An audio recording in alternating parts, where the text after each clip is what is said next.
உள்ளத்துள்ள நேயர்களுக்கு வாழ்த்துக்கள். Iran America போர் உச்சகட்ட பதற்றத்தில் இருக்குது. நெருப்பு மலையில் அமெரிக்கா நனைஞ்சிக்கிட்டு இருக்குது. ட்ரம்புக்கு சவப்பெட்டி தயார் பண்ண ஈரான் மரண அடி கொடுக்க ஈரான் அமெரிக்காவுக்கு மரண அடி கொடுக்க தயாராகிடுச்சு. அதனால் அமெரிக்காவுடைய கப்பல்கள் வெடித்து சிதற சூழ்நிலை ஏற்பட்டிருக்கு. அமெரிக்க இராணுவ வீரர்கள் இப்போ பலியாகிருக்கிறாங்க. இந்த ஜூன் 17ஆம் தேதி உருவாக்கப்பட்ட அந்த ஒப்பந்தத்தை கிழித்து எரிஞ்ச ஈரான் இப்போ கடும் வெறியாட்டத்தில் இறங்கியிருக்குது. ஈரானில் பிளட் ஃபார் பிளட்னு சொல்லி ஃப்ளெக்ஸ் வச்சுருக்காங்க. ரத்தத்துக்கு ரத்தம் தான் தேவைன்னு சொல்லி. இதுக்கெல்லாம் மேலே ஒரு சவப்பெட்டியில் அமெரிக்காவுடைய ட்ரம்பை படுத்திருக்கிற மாதிரி அந்த காட்சிப்படுத்தி ஃப்ளெக்ஸை வச்சு அந்த மக்கள் இந்த ட்ரம்போடைய தலைக்கு வாங்கணுங்கிறது தான் உறுதியாக இருக்கிறாங்க. அதனால தான் ஈரான் அரசு ட்ரம்போடைய தலைக்கு $10 மில்லியன் அமெரிக்க டாலர்களை பரிசு அறிவிச்சிருக்குது. அது மட்டும் இல்லாமல் நெதன்யாகு உள்ளிட்ட 13 பேர்களையும் தலைகளை வாங்குறது தான் வேலை, அப்புறம் தான் பேச்சுவார்த்தை அப்படிங்கிற உறுதியான ஒரு நிலைக்கு ஈரான் வந்ததுக்கு காரணம் அந்த அமெரிக்காவுடைய முறையற்ற நியாயமில்லாத போர் நடவடிக்கை இந்த ஈரானை இந்த அளவுக்கு கொதிப்படைய வச்சிருக்குது. இது எங்கே போய் நிற்கும், என்ன நடக்கும், என்ன முடிவாகுங்கிறத பற்றி தெரிஞ்சு கொள்ள சில நிமிடங்கள் வாங்க இப்போ நம்ம வீடியோக்குள்ளே போவோம்.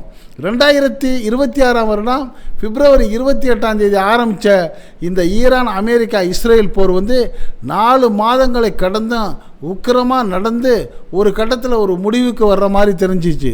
அந்த முடிவுக்கு வர்ற மாதிரி தெரிஞ்ச சூழ்நிலையில் தான் அமெரிக்கா அதிபர் ட்ரம்ப் என்ன பண்ணார், ஏற்கனவே எப்படி பல முறை ஒப்பந்தம் போட்டு அதை மீறினாரோ அது மாதிரியே ஜூன் 17ஆம் தேதி என்ன பண்ணார், 60 நாள் போர் நிறுத்த ஒப்பந்தம்னு ஒரு ஒப்பந்தத்தை போட்டார். அந்த ஒப்பந்தத்தை போட்ட அந்த அமெரிக்கா அதிபரே அந்த ஒப்பந்தத்தையும் மீறினார். ஆனால் அந்த ஒப்பந்தத்தை மீறிட்டு என்ன பண்ணிட்டார், பழியை தூக்கி ஈரானில் போட்டார். ஈரான் தான் மீறிடுச்சுன்னு சொல்லி. ஆனால் ஈரான் மீறலை, இந்த அமெரிக்கா தான் மீறிச்சு. எப்படின்னா இந்த 14 அம்சங்களில் ஒரு முக்கியமான குறிப்பிட்ட அம்சம் என்னென்னா, ஹோர்மோஸ் நீரிணையை இந்த 60 நாட்களுக்கு எந்தவித நிபந்தனை இல்லாமல் ஈரான் திறந்து விடணும். இந்த பக்கத்துலேருந்து அந்த பக்கம், அந்த பக்கத்தில் இந்த பக்கம், எல்லா பக்கமும் அந்த நீர்நிலை வழியாக கப்பல்கள், எல்லா நாட்டு கப்பல்களும் போகலாம், எந்த கட்டணமும் வசூல் பண்ண மாட்டோம். ஆனால் அதே சமயம் இவ்வளோ நாள் போய்கிட்டு இருந்த வளமையான அந்த ஈரான் காட்டக்கூடிய அந்த வழியாக தான் போகணுங்கிறது உடன்பாடு. ஆனால் அமெரிக்கா என்ன பண்ணுச்சு, அதை மீறுகிற மாதிரி ஓமன் நாட்டை கட்டுப்படுத்தி அந்த ஓமன் நாட்டை மிரட்டி கள்ளத்தனமாக திருட்டுத்தனமாக வேறு ஒரு பாதையை உருவாக்குச்சு. யார் உருவாக்குனது, அமெரிக்கா. அப்படி ஒரு பாதையை உருவாக்கி ஈரான் இவ்வளோ நாளும் போய்கிட்டு இருந்த போக சொன்ன பாதையை விட்டுட்டு அந்த கள்ளப்பாதை வழியாக 3 கப்பல்களை விட வச்சது அமெரிக்கா. இதை கண்ட உடனே தான் இந்த ஈரான் என்ன ஒரு எச்சரிக்கை சமிக்கை கொடுக்குது. அதையும் மீறி கப்பல் போன உடனே ட்ரோனை விட்டு லேசாக ஒரு அடி அடிக்குது. அந்த கப்பல்களை முழுசாக சேதப்படுத்திடவும் இல்லை. இந்த அடி எப்படி சொல்கிறதுன்னா, வரம்பு மீறிவனை கூப்பிட்டு 2 தட்டு ஒழுங்காக போடான்னு சொல்கிற மாதிரி அந்த ஒரு சமிக்கை தான் செஞ்சிச்சு. ஆனால் இதுக்கு பதிலடியாக என்ன பண்ணிச்சு, ஈரான் அமெரிக்கா மேலே கிட்டத்தட்ட 100க்கும் மேற்பட்ட இலக்குகளை தாக்குச்சு. அது தாக்கின இலக்கெல்லாம் எப்படிப்பட்ட இலக்கு, போர் நிறுத்த ஒப்பந்தம் 60 நாள்னு சொல்லிட்டு கடுமையான தாக்குதலை நடத்தி பொதுமக்கள் வசிக்கக்கூடிய இடங்கள், அதே மாதிரி ஆஸ்பத்திரிகள், அடுத்து பள்ளிக்கூடங்கள், அதுபோல் ஈரானில் மக்கள் பயன்படுத்தக்கூடிய கடல் நீரை குடிநீராக்க அந்த நிலையங்களை தாக்கி 10,000 மக்கள் தண்ணிக்கு கஷ்டப்படுற ஒரு சூழ்நிலை. அது மட்டும் இல்லாமல் ஈரானுடைய அந்த எண்ணெய் கிணறுகள், ஈரானுடைய அந்த தீவுகள் எல்லாவற்றையும் துவம்சம் பண்ணி ஒரு மிகப்பெரிய மோசத்தை உண்டாக்கிருச்சு இந்த அமெரிக்கா. இப்போ தான் ஈரானுக்கு என்ன ஒரு சந்தேகம் வருதுன்னா, பல கட்டங்களில் போர் நிறுத்தணும் அமெரிக்கா வருது, நாம் இது ஒழுங்காக செய்யுமோன்னு நினச்சி ஒத்துக்கிட்டு போகிறோம். அது 10 நாள் 5 நாளில் ஏதோ ஒரு சூழ்நிலையை அல்லது ஆயுதங்களை சரி பண்ணிக்கிட்டு ஏதாவது ஒரு சாக்கு வச்சு திருப்பி தாக்க ஆரம்பிக்குது. இதுதான் இந்த அமெரிக்காவுடைய வளமையான வேலையாக இருக்குங்கிறத புரிந்து கொண்ட ஈரான் பதிலடியாக கடுமையான உச்சகட்ட போருக்கு ஈரான் தயாராகிடுச்சு. அப்படி உச்சகட்ட போராக மாறிய ஈரான் இந்த கடுமையாக அமெரிக்காவை தாக்க ஆரம்பிச்சிருச்சு. எப்படி, எந்த மாதிரினா, இவ்வளவு நாள் குவைத்து, பஹ்ரைன், துபாய், ஜோர்டான் போன்ற நாடுகளில் உள்ள அமெரிக்காவுடைய அந்த படைத்தளங்களை தாக்கி வந்த இந்த ஈரான் குறிப்பாக இந்த எல்லையில் தூரமாக இருக்கிற இஸ்ரேலுக்கு அருகில் இருக்கிற ஜோர்டானில் வந்து மிக கடுமையான பயங்கரமான ஏவுகணை தாக்குதலை நடத்தியிருக்கு. அந்த ஏவுகணை தாக்கலில் அமெரிக்காவுடைய அந்த ஏவுகணை தளங்கள் நிறைய நாசமாக இருக்குது. அது மட்டும் இல்லாமல் 2 அமெரிக்க இராணுவ வீரர்களும் மரணம் அடைஞ்சிருக்கிறாங்க. ஒரு அமெரிக்க இராணுவ வீரர் ஆளை காணலை. 5-6 இராணுவ வீரர்கள் மிக கடுமையான காயமடைஞ்சிருக்கிறாங்க. இப்படிப்பட்ட சூழ்நிலையில் இன்னும் கடுமையான தாக்குதல் எங்களுக்கு இருக்குன்னு சொல்லி இந்த ஈரான் அறிவிச்சிருக்குது. காரணம் வந்து ஜோர்டானில் உள்ள அமெரிக்கா மற்றும் அதன் கூட்டாளி படைகள் வந்து தளங்களை குறி வச்சு பாலிஸ்டிக் ஏவுகணைகளையும் ஆள் இல்லாத ட்ரோன்களையும் கொண்டு சரமாரியாக ஈரான் வந்து தாக்குதல் நடத்த ஆரம்பிச்சிச்சு. இந்த தாக்குதலுக்கு என்ன காரணம்னா, இவ்வளவு நாளும் ஈரான் என்ன பண்ணுச்சு, ஒரு போருன்னா அந்த போருக்கு எதெல்லாம் நியாயமான விதிமுறைகளோ அதை அப்படியே கடைபிடிச்சு வந்துச்சு. ஆனால் அமெரிக்காவோ விதிமுறைகளெல்லாம் மீறி அநியாயமான முறையில் போருடைய நியதிகளுக்கு அப்பாற்பட்டு பொதுமக்களுக்கும் சிவிலியன்களுக்கும் தொல்லை கொடுக்குற மாதிரி இது போர் நடத்தினதை பொறுத்து வந்த ஈரான் வந்து இனி நானும் உன் பாதையில் மாறுறேன் பாருன்னு சொல்லி ட்ரையலாக தான் ஜோர்டானில் இறங்கி அடிச்சிருக்குது. அடிச்சிட்டு சொல்லுது இன்னும் எங்கள் அடி மிக கடுமையாக இருக்குன்னு சொல்லி தாக்க ஆரம்பிச்சிருக்குது. இப்போ தான் அமெரிக்கா வீரர்கள் பலியாக ஆரம்பிச்சிருக்கிறாங்க. இதுவரை மொத்தம் 17 அமெரிக்க வீரர்கள் இறந்த உடனே இப்போ என்ன ஆரம்பிச்சிட்டாரு ட்ரம்ப்பு, இனி எண்ணிக்கிட்டே எத்தனை பேர் வரப்போகிறாங்கங்கிற சவாலை ஈரான் விட்டுருக்குது. இந்த நிலைமை ஏற்பட்ட பிறகு தான் நியூஸ் நேஷன் தொலைக்காட்சிக்கு தொலைபேசி வழியாக பேட்டி அளித்த ட்ரம்ப் சொல்கிறாரு, இது ரொம்ப வருத்தமானது, மிக துயரமானது, ரொம்ப சோகமானது, இதை நாங்கள் சும்மா விட மாட்டோம் ஈரான்னு சொல்லி இப்போ கொதிக்கிறதா அவர் ஒரு செய்தி சொல்கிறாரு. ஈரான் அணு ஆயுதம் வைத்துக்கொள்ள நாங்கள் அனுமதிக்கவே மாட்டோங்கிறாரு.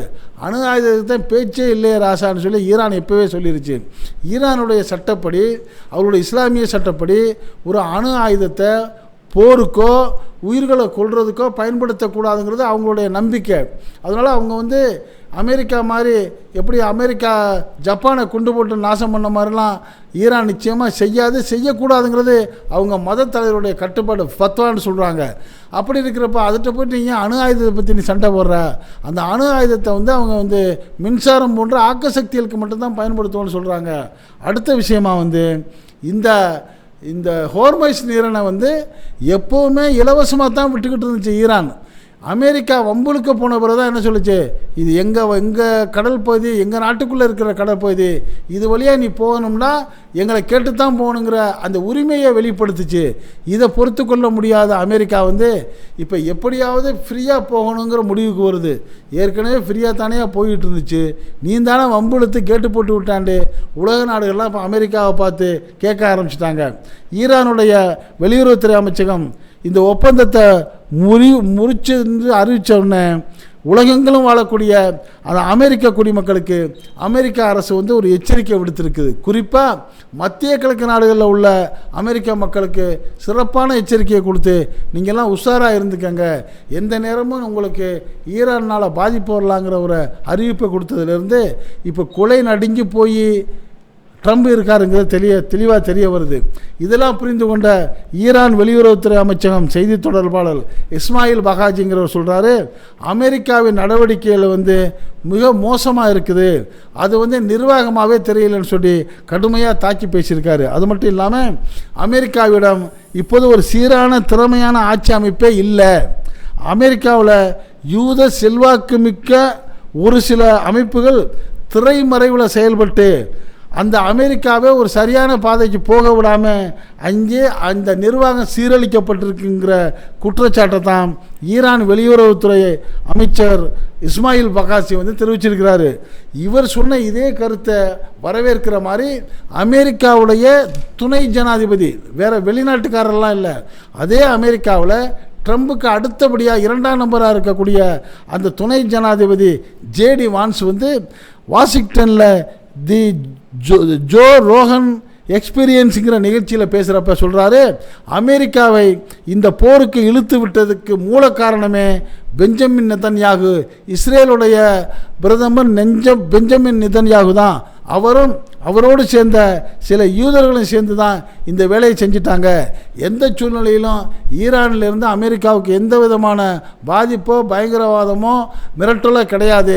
தேவையில்லாமல் அமெரிக்காவை இழுத்து விட்டுட்டாங்க அப்படின்னு சொல்லி ட்ரம்புடைய நடவடிக்கையில் சுட்டி காட்டி ஜேடி வான்ஸ் பேசியிருக்கிறாரு. இந்த ஜேடி வான்ஸ் இப்போ துணை ஜனாதிபதி வரக்கூடிய தேர்தலில் அந்த ஜனாதிபதி தேர்தலுக்கு நிற்கக்கூடிய பொறுப்பில் உள்ள அவர் பேசினதும் மிகப்பெரிய ஒரு பின்னடைவை ட்ரம்புக்கு ஏற்படுத்துறது மட்டும் இல்லாமல் இவ்வளவு நாளும் ட்ரம்ப் செய்து வரக்கூடிய இந்த கடுமையான கொலை குற்றங்களுக்கெல்லாம் உடந்தையாக இருந்துக்கிட்டு வந்த இந்த கிரஹாம்ங்கிறவர், சென் லின்சி கிரஹாம்ங்கிறவர் மிக கொலைவெறி பிடித்த மிருகம். அந்த மிருகம் என்ன சொன்னார்னா, ஏற்கனவே ஜப்பான் மீது அணுகுண்டு அமெரிக்கா போட்டது ரொம்ப சரின்னு நியாயப்படுத்தி பேசின அவர் ஒரு கட்டத்தில் சொன்னார், ஜப்பானில் போட்டதை போல் பாலஸ்தீனத்தை போட்டு பாலஸ்தீன மக்களையெல்லாம் அழிக்கணும்னு சொன்னார். அந்த அளவுக்கு மனித குலத்துக்கே எதிரியான இந்த ட்ரம்புடைய நண்பர் சென் லின்சி கிரஹாம் 12ஆம் தேதி ஏதோ ஒரு இருதய கோளாறு ஏற்பட்டு இறந்துட்டாருன்னு சொல்கிறாங்க. இன்னும் ஒரு சிலர் இல்லை, அவர் அரசியல் ரீதியான சில சூழ்நிலைகளால் சாகடிக்கப்பட்டிருக்காங்க அப்படின்னு சொல்கிறாங்க. ஆக இப்போ ட்ரம்புக்கு அடிமேல் அடியாக அவருக்கு வலதுகரமாக இருந்த நாசக்கார கிரகம் இறந்துட்டார். அவருக்கு அடுத்தபடியாக இருந்த துணை ஜனாதிபதி அவருக்கு எதிராக பேசுகிறாரு. பாராளுமன்றம் செனட் சபையும் எதிராக இருக்குது. உலக நாடுகளே ட்ரம்புக்கு எதிராக இருக்கிறாங்க.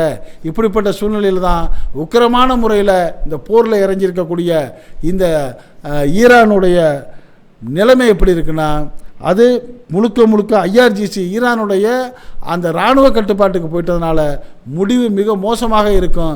கூடிய விரைவில் அமெரிக்கா வீழ்ச்சி அடையுங்கிற தகவலை பலரும் சொல்கிறாங்க. இது பற்றிய உங்களுடைய கருத்துக்களை நீங்கள் இந்த உள்ளத்துள்ளபடி கமெண்ட் பாக்ஸில் கமெண்ட்ஸ் பண்ணுங்கள். இந்த செய்தி பிடிச்சிருந்தால் இதுக்கு ஒரு லைக் கொடுங்க. இதே போன்ற அரசியல் செய்திகள் உலகத்தில் நாட்டில் நாலா பக்கம் நடக்கக்கூடியதை எந்த விதமான இடைச்சல்களும் இல்லாமல் உள்ளதோ உள்ளபடி அப்படியே உங்கள் வீட்டுக்குள்ளே 4 சுவர்களுக்குள் கொண்டு சேர்க்கக்கூடிய நம்ம அந்த உள்ளத்துள்ளபடி சேனலுக்கு இதுவரை சப்ஸ்கிரைப் பண்ணாதவங்க சப்ஸ்கிரைப் பண்ணுங்கள். மறக்காமல் பக்கத்தில் இருக்க பெல் ஐக்கானை கிளிக் பண்ணுங்கள். அப்போ தான் நம்ம போடக்கூடிய ஒவ்வொரு வீடியோவும் உங்களுக்கு நோட்டிஃபிகேஷன் காட்டும். நீங்கள் விரும்பியதை பார்க்கலாம். என்றும் இணைந்திருப்போம். உங்கள் அன்பன் அஷ்ரஃப் அலி. நன்றி, வாழ்த்துக்கள்.